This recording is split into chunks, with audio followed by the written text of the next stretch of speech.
ফের উত্তপ্ত হয়ে উঠল মুর্শিদাবাদের রঘুনাথগঞ্জের লালখান্দিয়ার। তৃণমূলের দুই গোষ্ঠীর গন্ডগোলের জেরে চলল বোমাবাজি, ব্যাপক চাঞ্চল্য এলাকায়। ঘটনাস্থলে পৌঁছেছে রঘুনাথগঞ্জ থানার পুলিশ। পরিস্থিতি নিয়ন্ত্রণে আনতে এলাকায় তৎপরতা চালানো হচ্ছে। জঙ্গিপুরের এসডিপিও প্রবীর মণ্ডলের নেতৃত্বে এলাকায় চালানো হলো রুট মার্চ। বৃহস্পতিবার দফায় দফায় চলে বোমাবাজি, আবার উত্তপ্ত হয়ে উঠল রঘুনাথগঞ্জের লালখান্দিয়ার।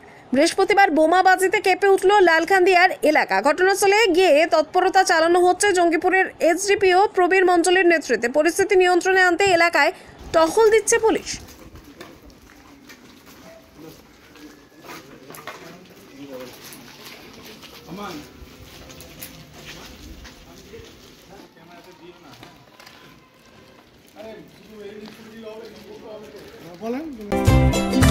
Comfortable mattress money, RRK mattress. Warranty নয়, গ্যারান্টি দেয় RRK mattress.